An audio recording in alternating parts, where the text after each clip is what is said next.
The Earth was once the center of the universe. It was flat. Then it was round, and it circled the sun. It was no longer the center of the universe. It was a tiny part of the Milky Way.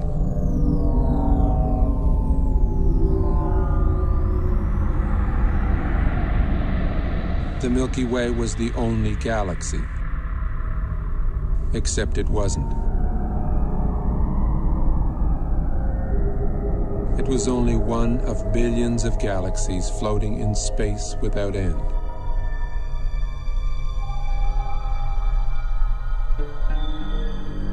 Every single time we think we've got it all figured out, we realize we've merely found another piece of the picture. It is a big picture, with many pieces.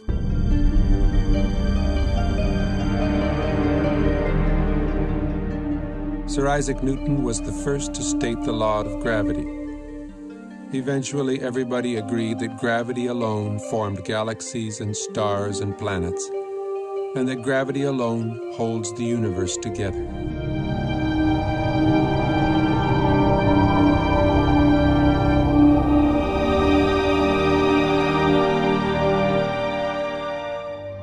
Then we discovered a force 1,000 billion times more powerful than gravity.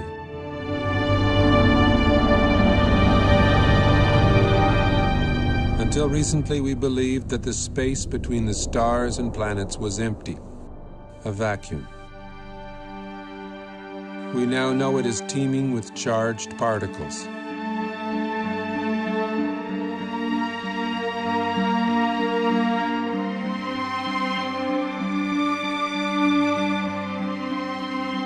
We see glowing electric filaments spanning millions of light years.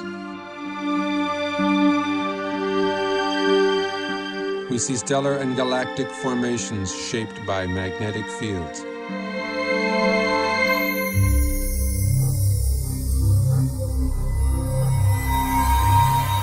Only electric currents create magnetic fields.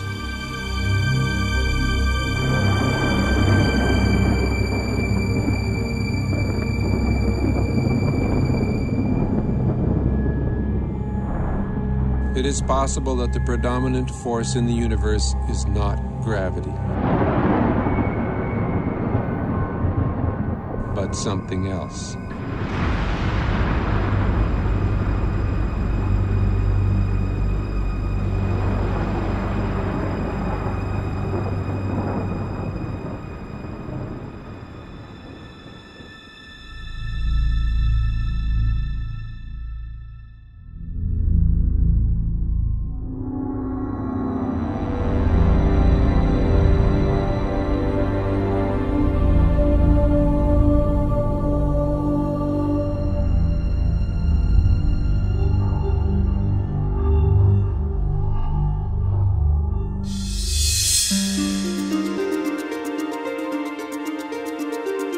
Recent discoveries in space have amazed and perplexed astronomers. Current popular theories in the sciences can neither predict nor explain the phenomena we are now observing.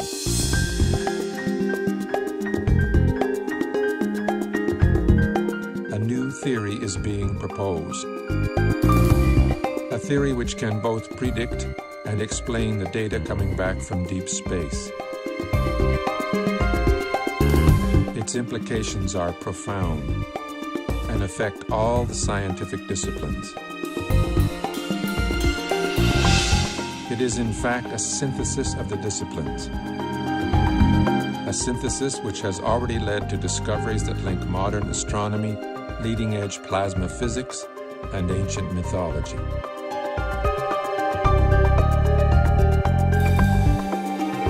The electric model offers us a new interpretation of the workings of the universe, the history of our solar system, and even human history.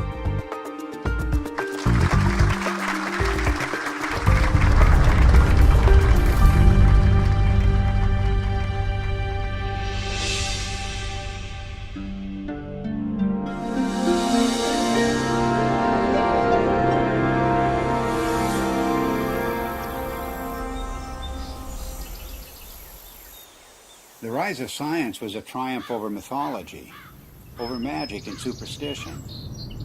That's why the word science today implies reliability. The word myth means fiction, not true.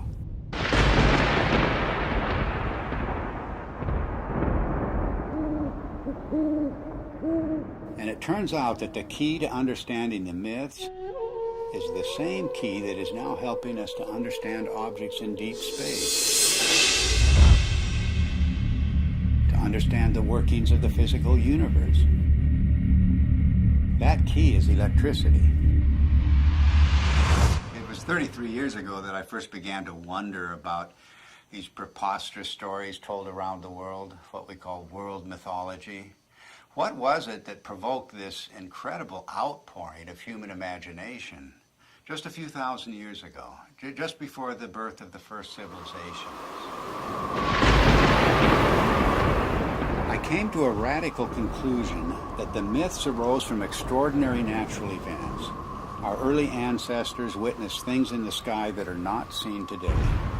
The events were awe-inspiring, both beautiful and terrifying. So it shouldn't surprise us that the myths are so incomprehensible. Well, of course they're incomprehensible.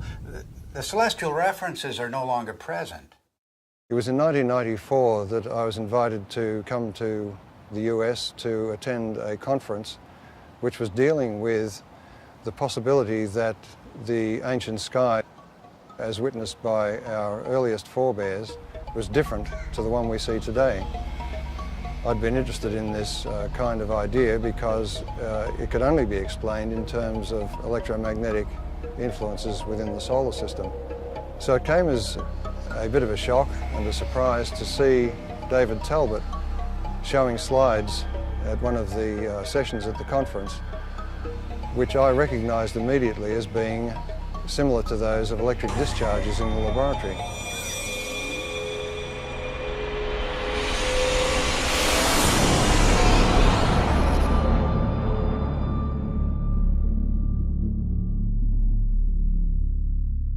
It was wonderful for me personally to come to my first Cronia meeting and hear Dave Talbot, and I still want to see some of those slides that he showed again and again and again that explained the White Crown of Egypt and the rest of these things that he showed us, all from mythology, all from thousands of years ago.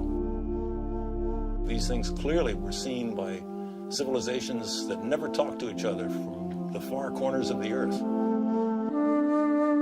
It all just clicked together like a three-dimensional jigsaw puzzle in my mind.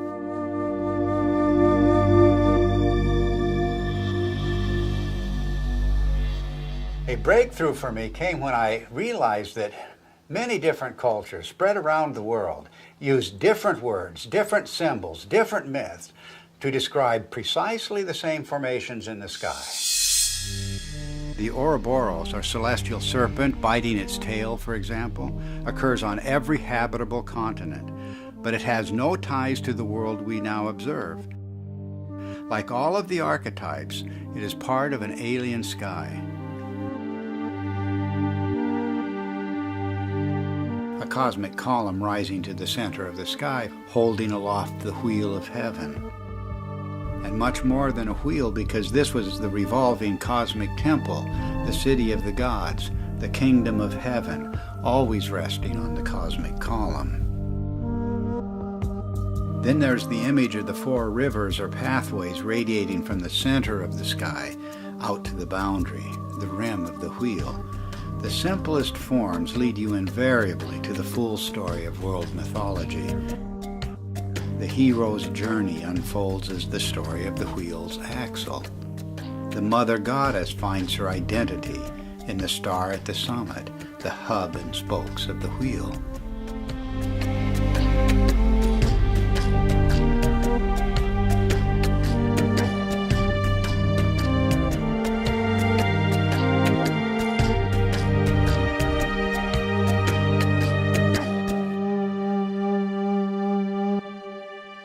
From childhood on, I've always had a deep interest in mythology, and I remember that as a child I was trying to draw up genealogies of the gods as provided in Greek mythology, and I soon found out that it didn't work, nor did anything else in mythology seem to work. There was no singular fitting explanation that would make sense of these stories. So I basically laid this whole subject to rest, and I didn't look at it for many years. Until I came across the work by Dave Talbot and Everett Cochran mainly, whose articles were real eye-openers for me. And as soon as I began to read these articles, it became clear to me that we were really looking here at a very important key to the unlocking of myth. And the recent findings provided by plasma physics are capable of providing that key. Based on the results we have seen so far in Dr. Perret's investigations with petroglyphs, which he matched successfully to laboratory experiments involving plasma, it has now become crystal clear and I think undeniable that the morphology of plasma as it manifests itself both in the laboratory and in space can account successfully for the major themes in mythology. To find the true meaning of the myths, we follow a forensic approach. The purpose is to expose the points of agreement between the different cultures, because here at the level of the archetypes, everything is unified. There are no isolated themes of myth at the level of the substructure. This is like a holograph. Follow one archetype and its links to other archetypes, and you will find one story told around the world.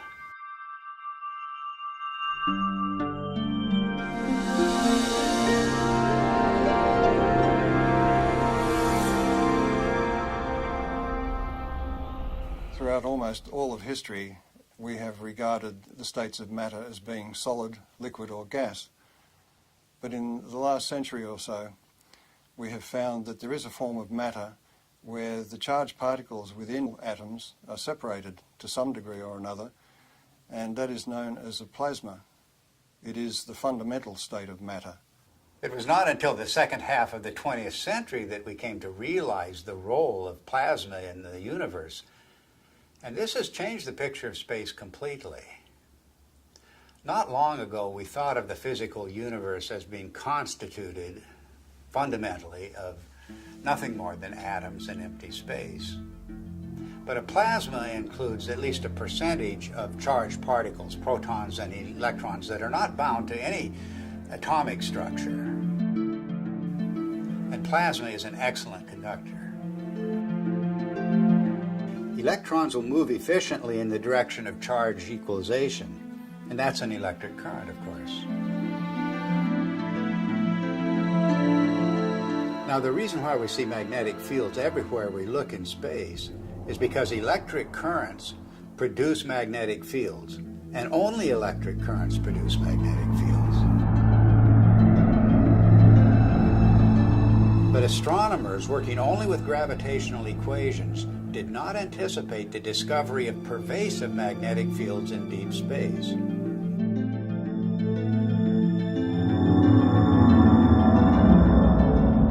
Electric currents also account for the abundant filamentation of space plasma. First, the electric currents produce the magnetic fields. Then these fields confine the electron flow to narrow paths. Such current paths, or filaments, are called Birkeland currents, named after the pioneer Christian Birkeland. They are typically braided just like the twisted wires of transmission lines on Earth. Well, that's their role in space, to conduct electricity across vast distances, creating the astonishing structures we observe in every direction. None of these structures were anticipated by gravitational theory, and none are indicated by the behavior of neutral gases in a vacuum. In any theory of the universe, plasma is extremely important because it has been found since the space age that it makes up 99.99% of the visible universe. So our inexperience with it on the Earth's surface is rather crippling when it comes to trying to decide on a cosmology to explain the visible universe.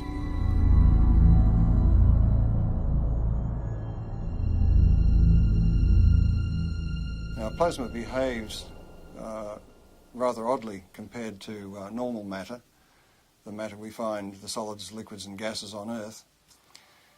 If you look at a novelty plasma ball, you will see that it forms these bright filaments that dart all around inside the globe. And if you look closely at them, you'll see that they're actually twin filaments twisted together. In other words, nature finds it efficient to be able to transfer energy over a distance by twisting two pairs of filaments together. And this is a characteristic of the way plasma carries electric currents in space.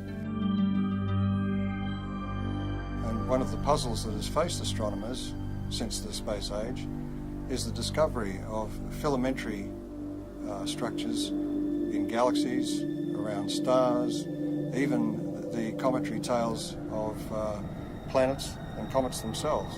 These filamentary structures have come as a surprise.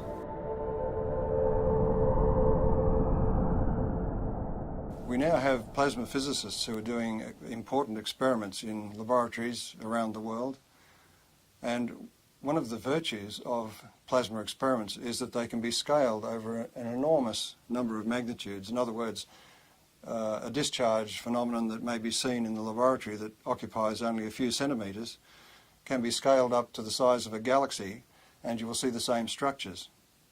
Now this introduces a new area into cosmology where we can do experiments on Earth which can verify our ideas, our theories about how the rest of the universe works. Some of the natural consequences of electric cosmology are the patterns that we see, both in the laboratory and in the sky. A very good example of this is the work of Dr. Anthony Peratt, who was a graduate student of the very famous Hannes Alfvén, who was really the father of electric cosmology. Peratt simulated on a supercomputer using just a cloud of electrical charges and a magnetic field, just using the laws of electrical science, not using anything to do with gravity. He simulated what looked like a spiral galaxy. And the interesting thing is that Peratt's spiral galaxy in the laboratory had exactly the same rotational properties as the real spiral galaxies that we see in the sky do.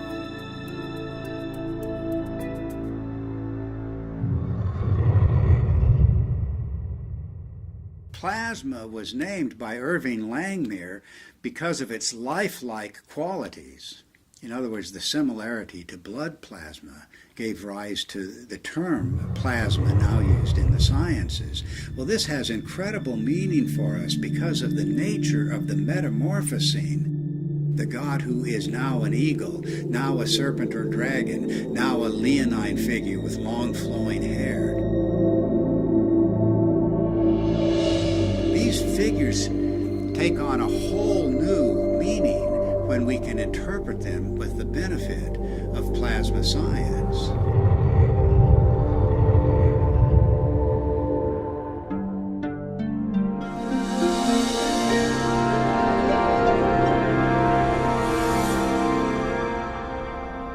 The new instrumentation that was developed in the space age expanded our ability to perceive things, perceive facts. We could now see things in the entire electromagnetic spectrum instead of just the narrow sliver of visible light. What you're seeing is the actual moment of deploy there when we take the switch to deploy, and it's so quiet. And we had sensors that were out in space. We were freed from the geocentric and anthropocentric order that had prevailed before.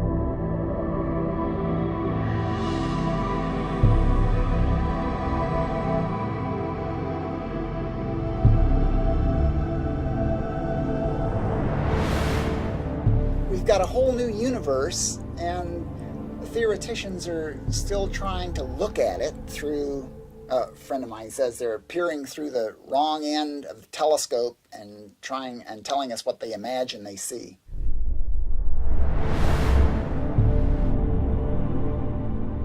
Modern cosmology gives us a rather disconnected view of the universe. In other words, we are separated star from star by vast distances. Light takes a long time to travel between stars and across galaxies, and therefore we look upon ourselves as isolated and disconnected. The electric universe takes a different view. It says that we are part of the sun's environment, electrical environment, and the sun is a part of the galactic environment. And the galaxy itself is strung, like all galaxies, on huge electric currents flowing through the universe.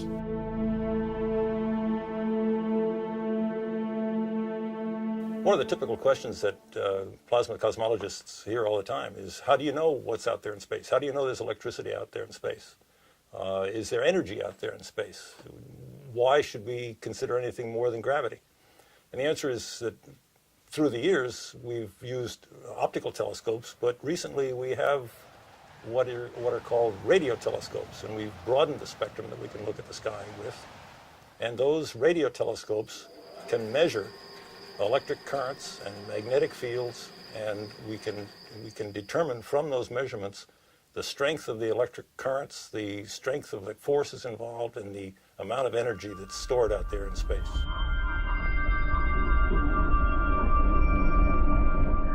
The two major pillars of modern cosmology are based on the theories of relativity and quantum theory, and yet, as Einstein himself noted, the two are incompatible. And that may be because the theories of relativity deal with matter as if its only consequence is the bending of space. The electric universe, on the other hand, deals with the electrical structure of matter at the subatomic level and then works its way up through living systems, if you like, planets, stars, galaxies, and the entire universe, and shows that it is the electrical structure of matter that forms the amazing shapes we see in deep space.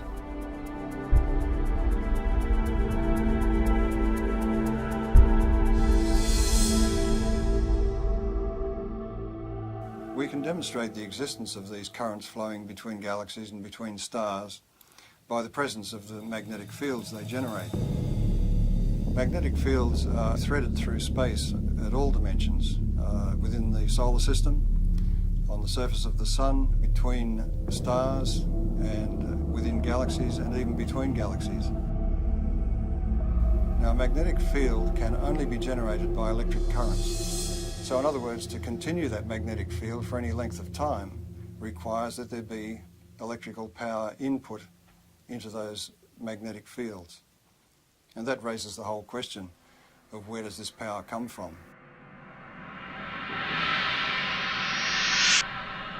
Modern cosmology is highly mathematical. In fact, we were joking before about the idea that the only people who understand cosmology are professional cosmologists.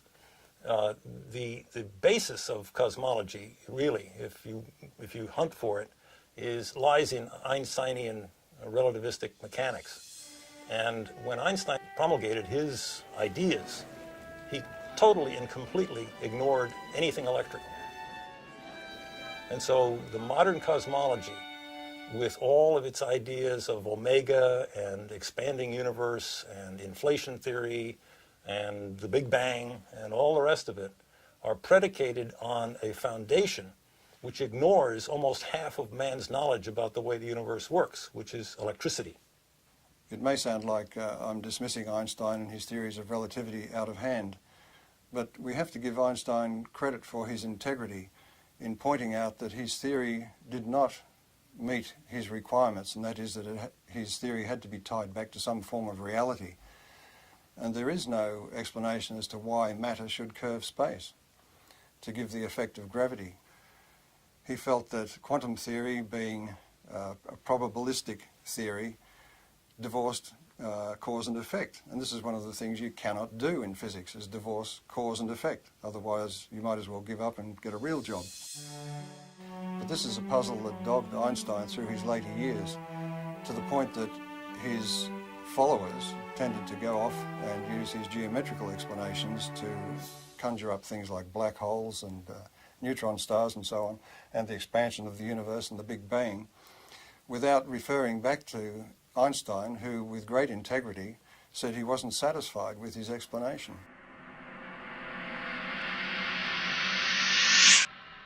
One of the problems faced by astronomers after the space age began was to explain the discovery of very concentrated outbursts of energy in deep space. And that meant for them, since gravity is the only driving force available to them, that they required an infinite concentration of mass, because gravity is an infinitely weak force.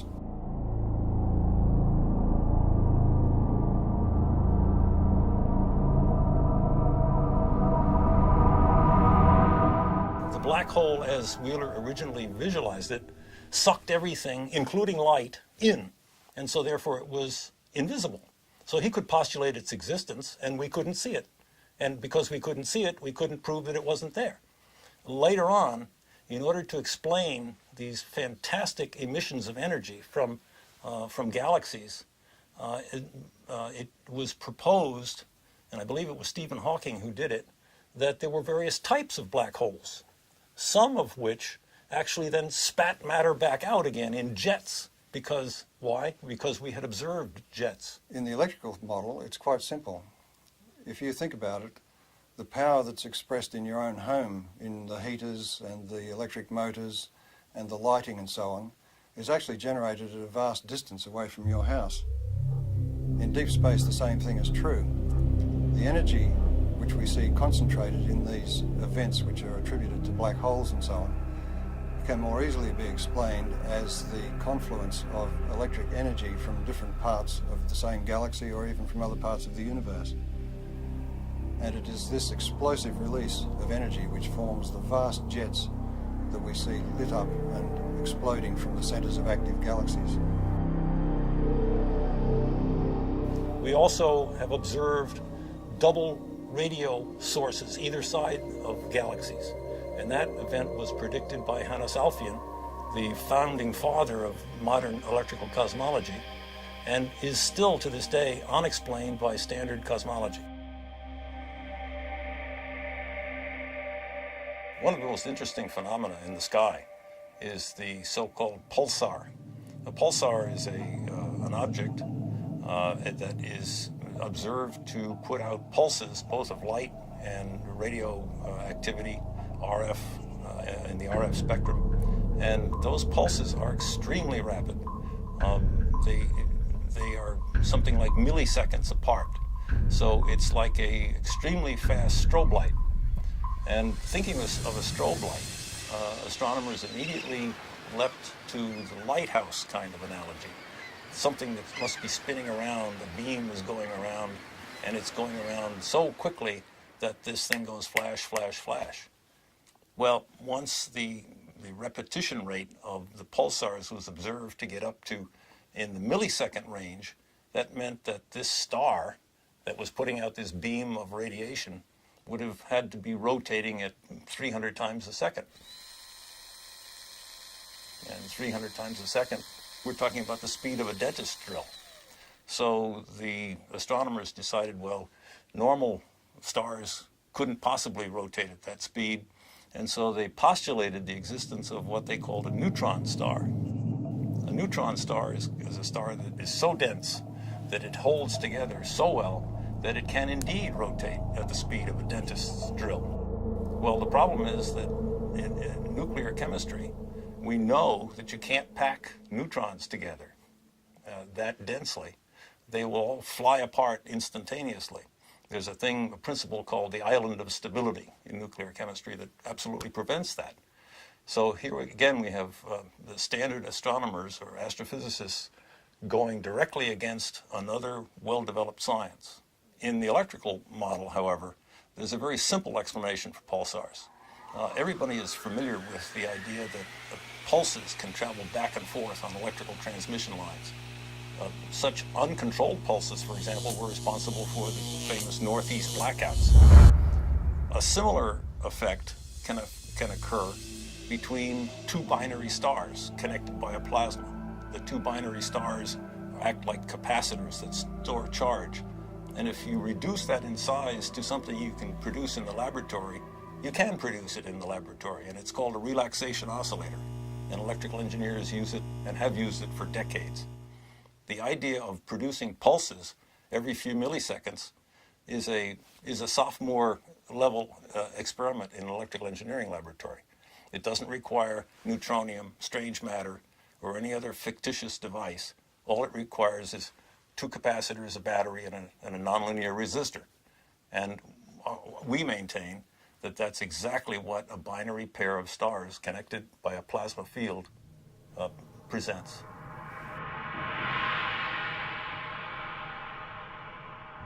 A typical ion in the solar wind, a hydrogen nucleus, moving about 20 kilometers per second, which is relatively slow for the ions in the solar wind, in the magnetic field of the sun, experiences potentially magnetic forces that are something like 10 million times the strength of the gravitational force on that same ion from the sun.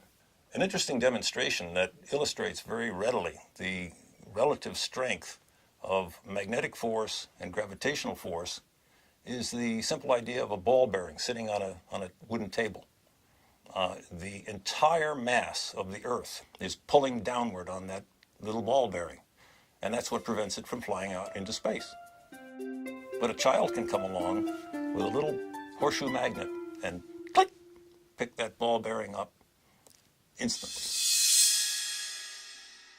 The space age presents us with an interesting paradox. The technology of science is really quite extraordinary, and technology has taken us out into space, taken us to the moon, taken probes to distant planets, opened up whole new vistas in remote space with new telescopes and new ways of measuring what's happening in space.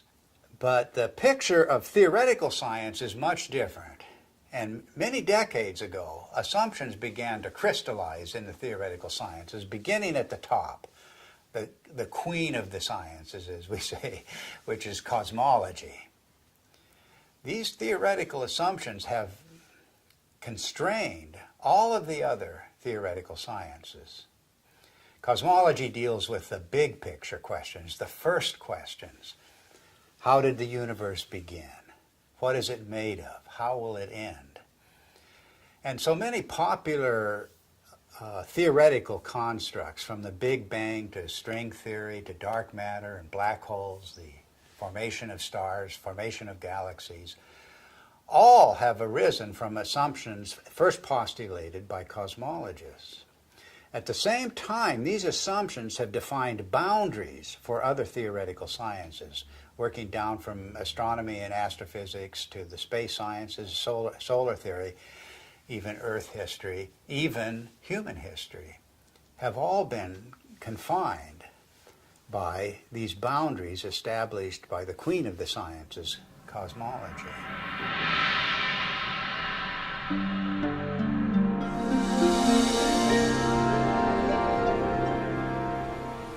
The sun just dominates our sky as the source of light and warmth and life itself on Earth. And this preeminence of the sun is so clear and obvious that it remains a mystery why virtually every ancient culture insisted that before the present sun, there was a quite different luminary ruling the sky. The central sun, the superior sun, the best sun, the motionless sun. And all of these cultures, whatever may be the meaning of these traditions, are insisting that the sky has changed. Of course, our ideas about the sun have continually changed. Only a few centuries ago, the sun was a campfire or ember in the sky. Then early in the 20th century, under the influence of gravitational theory, the sun was seen as a gravitationally collapsing nebular cloud.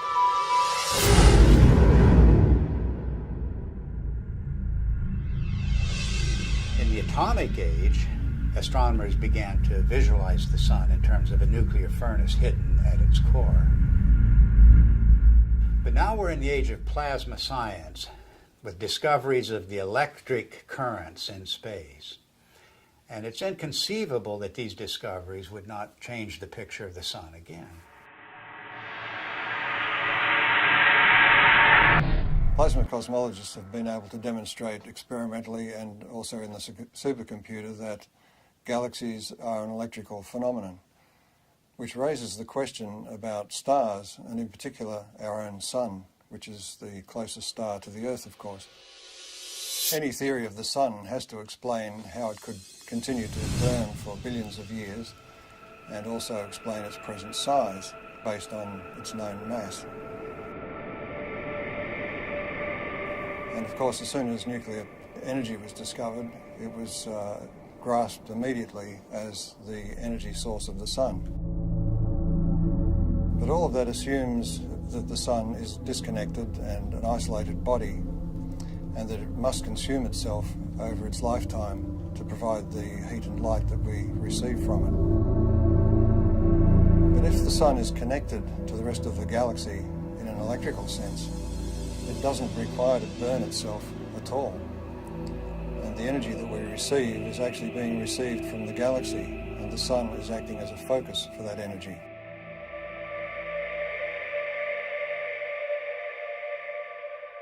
The sun is actually a fairly typical star. And so if we want to understand stars and cosmology, we really have to understand the sun. And the standard model of the sun, so-called, that astronomers are so very proud of these days, really doesn't explain very much about the sun. Why is there a corona in the first place? Everybody knows about the corona, the beautiful corona that we see during solar eclipses. Why is it there? It's clearly an electrical phenomenon.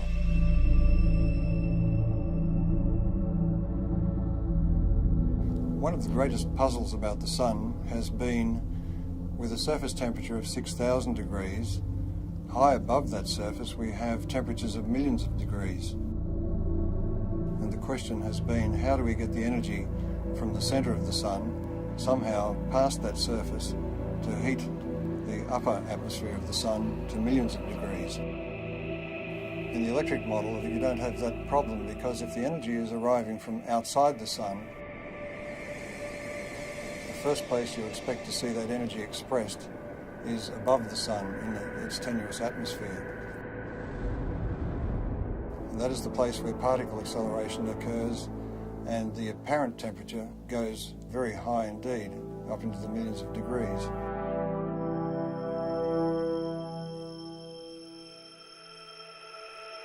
The fact that the particles in the solar wind accelerate, that is to say, increase their velocity with increasing distance away from the sun, the farther away they get, the faster they go.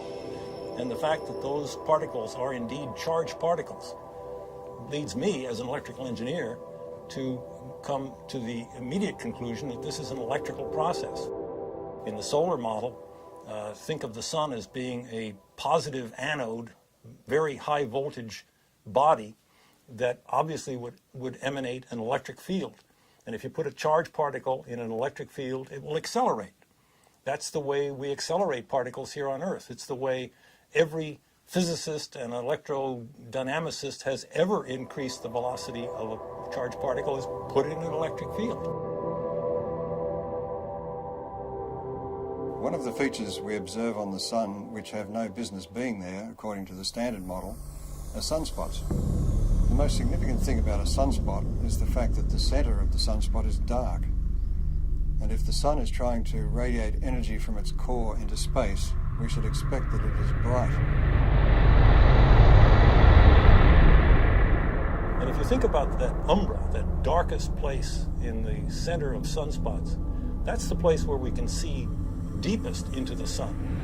And just consider the fact that at that point where we can really see down into the sun, that's the absolute coldest place that we are able to measure. If the center of the sun is really a nuclear fusion furnace, it should be the hottest because we're closest to the source, and it's not the case. If you ask any astronomer, why are there sunspots? Why are the umbra dark? They will blame it on some sort of warped, twisted magnetic fields. They will say that it has to do with the solar dynamo, all of which lurk unseen like a big genie somewhere below the surface. These phenomena are only to be expected if the sun is electrical in nature. Astrophysicists make the claim that the solar fusion model has indeed been tested in the laboratory, and nothing really is further from the truth. Although each of the steps involved in the hydrogen to helium fusion reaction have indeed been verified experimentally, the overall experiment, the overall reaction, has never been produced in a continuous laboratory experiment. Continuous hydrogen to helium fusion has not been attained in the lab. The strength, in fact, of the electric cosmology is that indeed all of the mechanisms that the electrical people talk about have indeed been verified over decades, in fact, at least a century, in the laboratory. The plasma scaling is well known, and plasma and electrical experiments have verified every step of the way.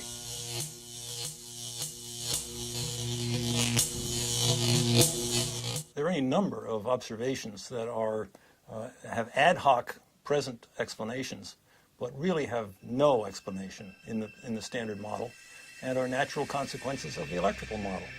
For example, heavy elements, the solar spectrum, the neutrino deficiency, the neutrino variability, solar atmosphere, differential rotation by latitude, differential rotation by depth, equatorial plasma torus, sunspots, sunspot migration, the sunspot penumbra, and the sunspot cycle itself. Magnetic field strength, the even magnetic field, helioseismology, the solar density, and the changing size. All of the observations that in that list are natural consequences of the electrical sun model. Standard astronomers tend to pass them off as being inconsequential difficulties that will eventually someday be solved. I maintain, and so do our colleagues here, that these are not inconsequential, but are rather death blows to the solar fusion model, because they are important. They're not secondary. They're primary falsifying observations for that failed nuclear fusion model. What I find so fascinating about the electric model of the sun is not just that it's a challenge to long-standing theory, but that it opens the door to the ancient world, to an electric sky. The electromagnetic phenomena that we now observe on the surface of the sun and in the vicinity of the sun are direct pointers backwards to the plasma formations that were seen above the ancient sky worshippers.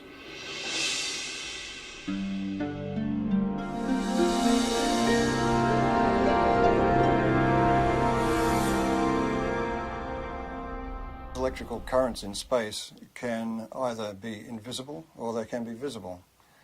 If they're very diffuse, in other words, there's very little energy per cubic meter, they will be invisible. But where that energy becomes concentrated, it will begin to glow. And we see this kind of thing in the ion tails of comets, for instance. Where the energy becomes very concentrated, we begin to see arcs and sparks, if you like. Electrical discharge phenomena.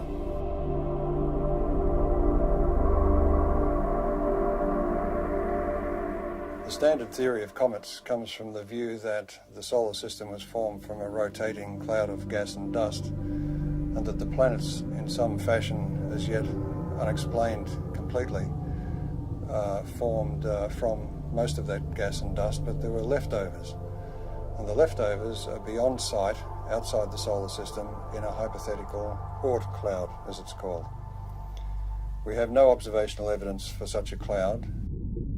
The electric universe model of comets is that they are actually parts of well-differentiated planetary bodies that have in the past suffered from electrical plasma discharge machining, and that some of the surface material has been lofted into space, so it is expected to be rocky.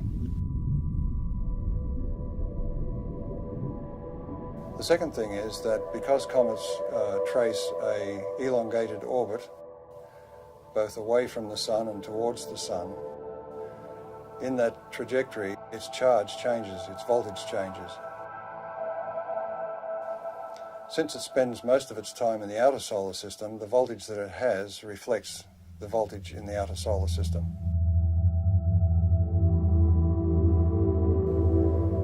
But as it hurtles towards the sun, as it enters towards the Earth's orbit, the voltage is changing rapidly, and the comet has to respond to that by beginning to discharge. And that's where we see the familiar cometary phenomena of the coma and the various tails that it produces. This creates a very distinct difference between the two models, the standard model of a comet, which is supposed to be dust and ice left over from the formation of the solar system, and the electrical model, which says that a comet is an electrical body which begins to discharge as it enters the inner solar system. Ever since we've begun to look at comets in close-up, and Halley was the first one that was observed by several spacecraft close-up, it was found to astronomers' surprise that the material coming off the comet was coming in discrete jets and seemed to be coming from what looked like circular areas on the crater. But the imagery wasn't sufficiently sharp to be able to tell exactly what was going on. This required the standard model to come up with an idea that maybe the surface of the comet is coated in black tarry substance or something which was preventing the material from just evaporating from the surface and forming jets as it burst through the surface. But when later images were looked at as we passed other comets, it was found, to astronomers' amazement, that they were seeing very sharp relief. It wasn't like a melted ice cream, it was looking like a piece of heavily cratered rock. Now this fits the electric model of the electrical discharge birth of such a body. In other words, there's very little distinction between an asteroid and a comet other than its orbit. It was in this context that I looked at Comet Tempel 1, which was chosen as the target for an impact. And the idea was that the impact would create a small crater which could then be photographed by the passing spacecraft, and we could determine whether the material was ice or dust or rock based on the size of the impact crater. It seemed to me that if this comet was a charged body, there would be several other effects that were unexpected. Principally, as a metal copper object approached the comet, there should be an electric discharge to that copper projectile.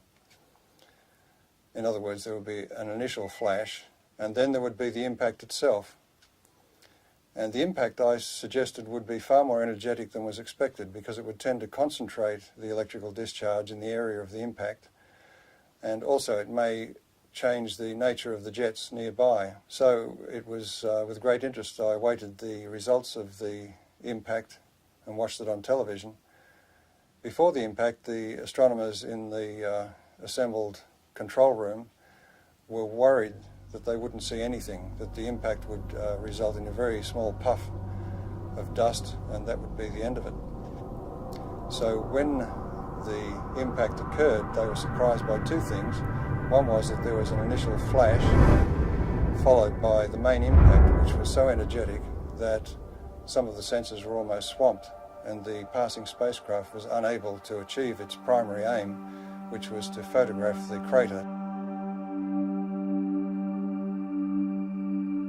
A part of the surprising brightness of the dust released from the impact with Comet Tempel 1 was due to the fact that it was so intense and so widespread.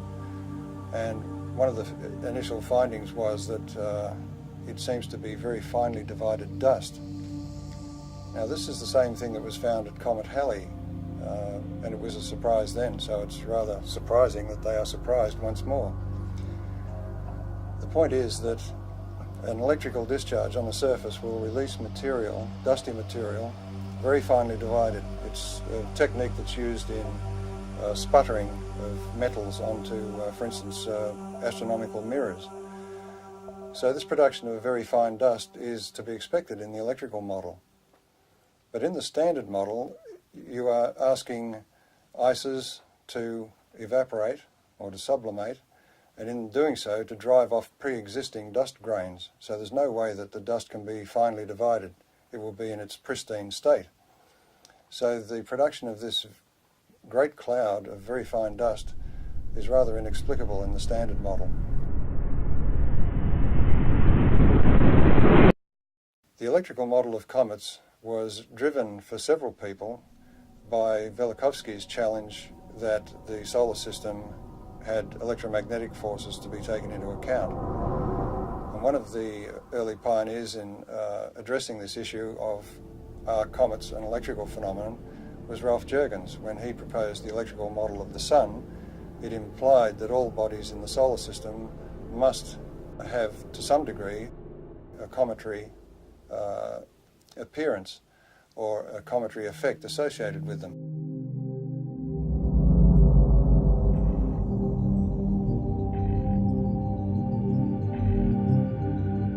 Ralph Jurgens, in his model of the sun, showed that bodies moving radially towards or away from the sun would experience electrical forces which could induce a cometary display, that is, a visible display.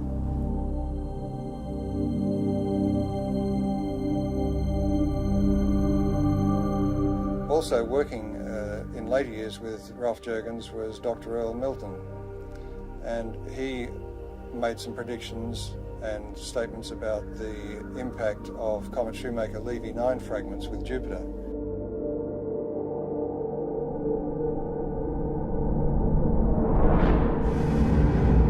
And his view of the electrical nature of those impacts was also vindicated.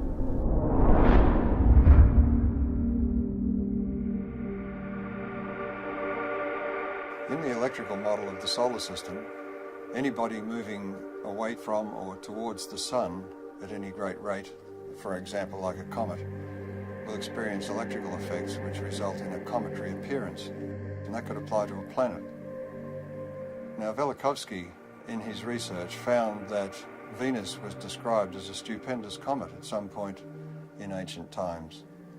So it was very gratifying for him to be able to announce at the conference in 1974 that astronomers had discovered what they called a cometary tail of Venus.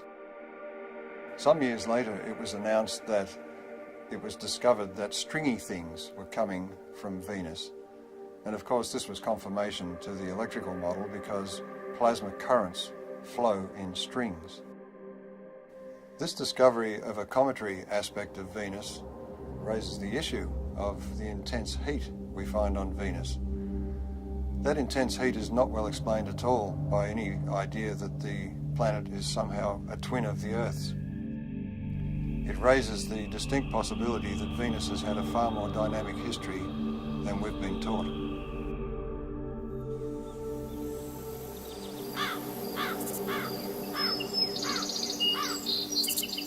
Our ancient ancestors were obsessed with the comet. Let the slightest wisp of a comet appear in the sky and all of humanity was thrown into terror. But why was this?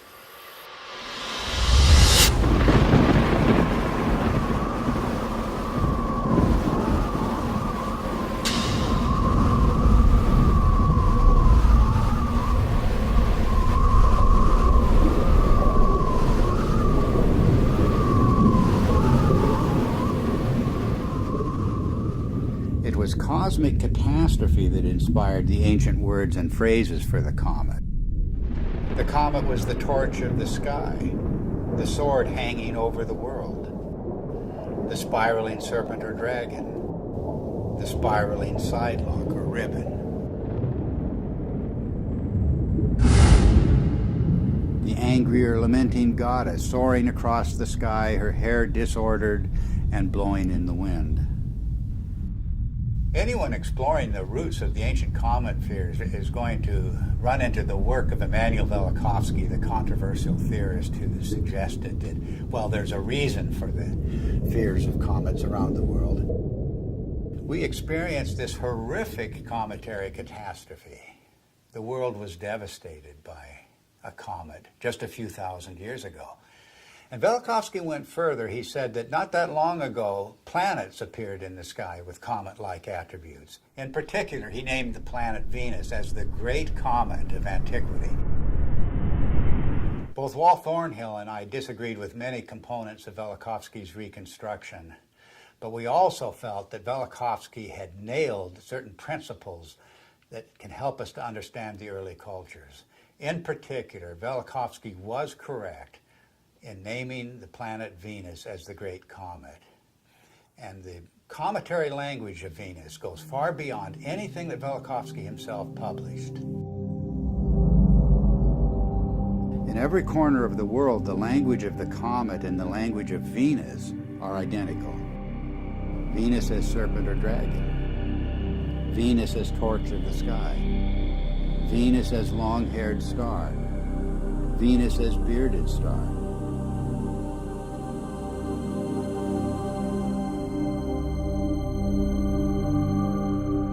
The Sumerian goddess Inanna was identified as Venus. She was the Lady of Life.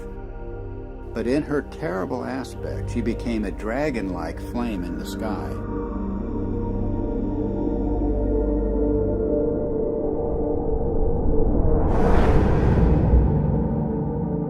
The texts say, like a dragon, you have deposited venom on the land, raining the fanned fire down upon the nation. Inanna became a roaring storm. She devastated the land. Mankind comes before you in fear and trembling at your tempestuous radiance, the texts say. Inanna's Babylonian counterpart Ishtar was also identified as Venus. She was the shining torch of heaven and earth. Furious and irresistible onslaught. I rain down like flames, the goddess announces. The Egyptian goddess Sekhmet has the same attributes. She takes the form of the fiery Uraeus serpent. She becomes a flame of fire in her tempest, a star scattering its flame and fire. Sekhmet herself says, "The fear of me is in their hearts, and the awe of me is in their hearts. No one at all can approach her," the coffin texts say. The streams behind her are flames of fire. The astonishing fact is that goddesses everywhere exhibit this terrifying and cometary aspect. The Canaanite Anat, the Hindu Kali and Durga, the Greek Aphrodite, Athena, Medusa, and countless others. And of course, you can add numerous counterparts in the New World, from the Incan goddess Chaska to the Aztec goddess Xochiquetzal to the legendary Nokomis of North American Indian tribes. The serpent or dragon is an unexplained mythical archetype. There's nothing like it anywhere in the biological world. And yet the same recurring features will be found in cultures the world over. The dragon's disheveled hair and shaggy beard. Its knotted aspect, and its worldwide appearance as entwined twins.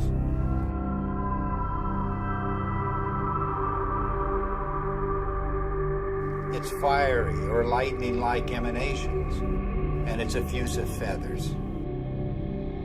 In all of the ancient serpent or dragon images, it's the luminous, filamentary, braided, spiraling, metamorphosing, and destructive aspects that stand out. The very traits of high-energy plasma discharge. The attributes of these mythic monsters remain unexplained only until we see the hairy and feathery attributes of the electric arc in the laboratory. We see precisely the same thing in enhanced images of the comet's tail. And we see the same thing in the comet-like discharges of distant nebulas.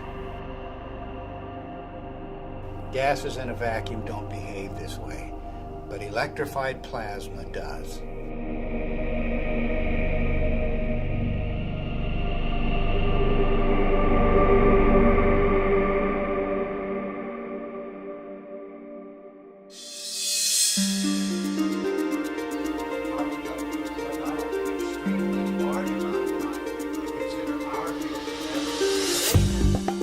The recent discoveries about the comet have astonished astronomers. Extreme ultraviolet light, X-rays, supersonic jets, sharply etched surface relief, and cometary nuclei fragmenting explosively. No one expected such high-energy events.